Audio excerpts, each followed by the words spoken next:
Hello, this is Anthony from Anthony's Expired Film.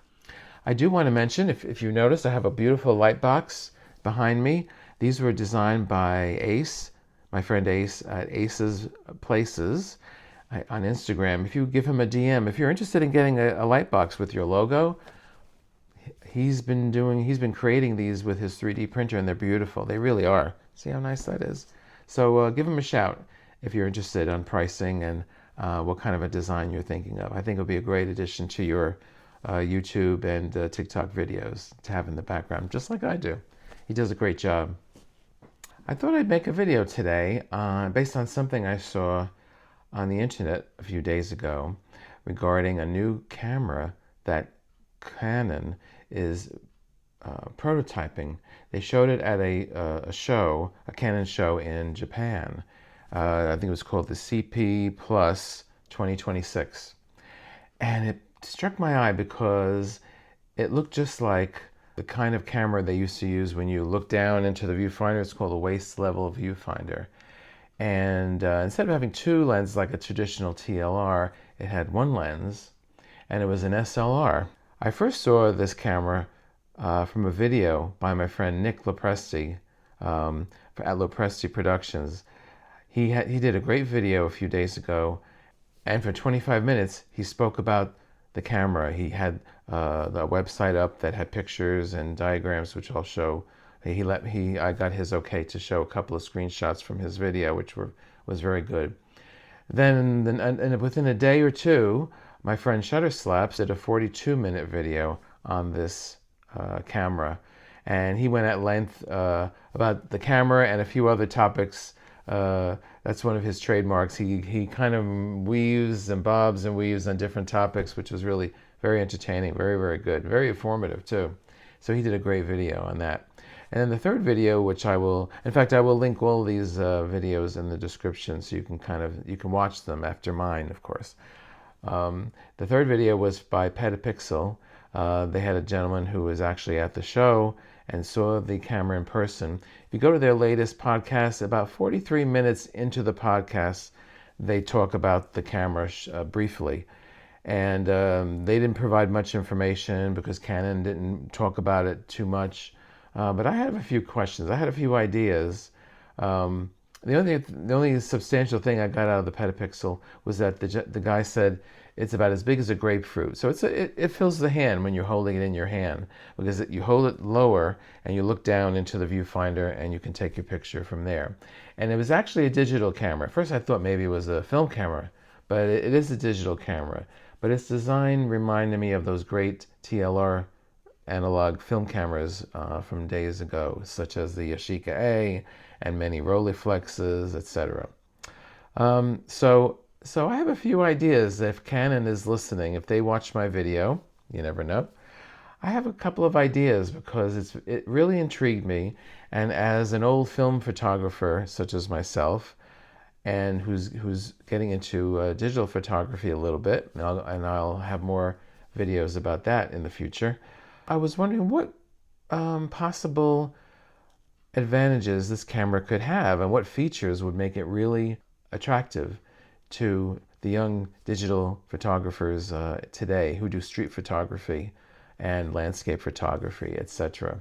So idea and suggestion number one is the lens. They showed on the prototype that the attendees were able to hold in their hands. It was a manually focusing lens. So it didn't look like one of their autofocus lenses like Canon's EF lenses.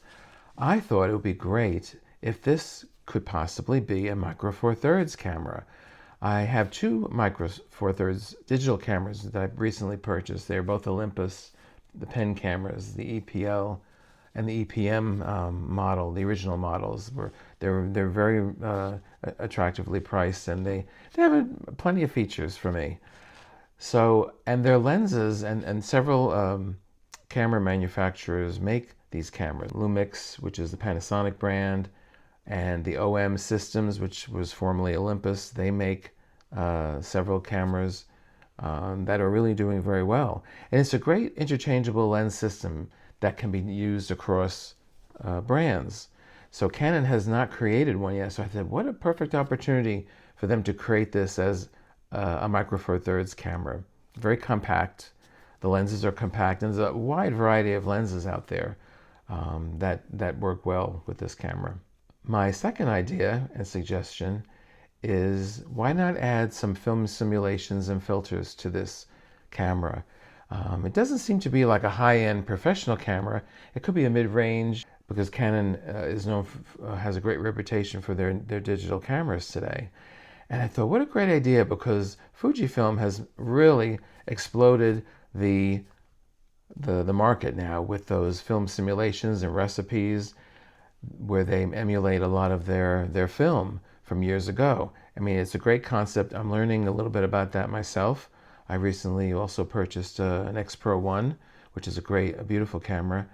And I said to myself, why not try to do something similar, to create a way to have these film simulations. They could model them after Kodak, because I know Fuji kind of has cornered the market for their film. Maybe Canon can do something with some of the Kodak films of yesteryear. So the sky's the limit.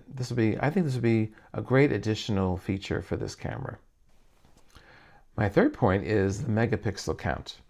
So, you're hearing of all these new full frame, 42 megapixel, 100 all these rather large megapixel counts for these cameras. That would just drive the price insane. I wouldn't do that. I found that a lot of the cameras from at least 10 years ago did very well with 12 or 16 megapixels. I think if you keep it to that megapixel count, you'd have a great, reasonably priced camera. I know today a lot of the cameras start at around $800, $1,000. That's kind of the price range that I'm wondering if they can keep to for this camera. I've shot 12 megapixel cameras, and the pictures are just beautiful. There's for landscape and street photography. I think it would be great. I think it would be plenty. The reason this camera I think would be good for street photography is because they can be very stealth, looking down into the waist level of viewfinder, having a strap and having it low on their chest, and just walking around and having a good wide angle lens, snapping pictures without causing too much of a disturbance or a fuss among the people they're walking around. That may be a waist level viewfinder is perfect for this choice. So that's my thoughts on that. The fourth thing I thought about for features would be to add the famous Canon mode dial, which carried over from their film cameras into their new digital cameras. They have a mode dial for portraits, for landscape, for dinners, they have all these different modes, and I think it works very well for them. So this would be a great addition to this camera. The mode dial makes it very easy to use and to quickly choose what you're doing. Have a night mode to bring up the ISO for night photography. So that's what I think would be good. And kind of tying into that, I see this as an automatic camera, a two type of automatic. One will be aperture priority, because if you want to go Micro Four Thirds, or if they want to use a new manual type of lens where you can select your aperture and not make it too complicated on the digital side, you could have an aperture priority and let the camera choose the ISO and the shutter speed, or have a full program mode and let the camera decide the best situation for the light that's available. That would make the camera very easy to use for street photography. You can snap away and not have to worry that the camera may not choose the right exposure. So who is this camera for? That's something that everyone always likes to think about on a new potential camera. I am always in favor of keeping a camera reasonably priced so that the young people today who love these digital cameras can afford them. Now the professionals can buy their Leicas, their Hasselblad digital cameras. The prices are in the stratosphere. But to really take off, you have to have a reasonably priced camera. And keeping the megapixel down, making it as automatic as possible, having an easy way to swap lenses. I didn't see a hot shoe for flash, but if they include a PC sync or some kind of a sync cord port, you can hook up your studio lights to it. And It would be a great portrait camera. I think it would be a very versatile all-around camera in a brand new design. I don't know of any cameras designed like that for waist level viewing. I noticed there's also a flip-up screen on the model that people were holding. That would be great as well, because if you can't get a good light through the optical viewfinder, flip up the screen and you have a nice bright display to view what the lens is viewing. I think that would be very optimal for that kind of a camera. Which design do you like better? Do I like better? They're both really cool, because the first one with the slant in the front with the word Canon on the angled portion of the camera has a very more of a retro feel. The other one with the gold knob and the gold shutter button and the flat design in the front is very modern, and that maybe that would be better for the taste of the young people today who take photos.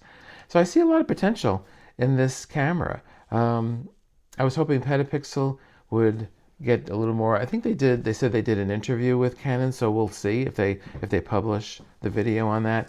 But I think this camera may open up a whole new possibilities for digital cameras, having a waist level viewfinder and a camera designed as such that can be easily held in your hand or on a strap, and it's easy to have with you, and very discreetly take street photography photos.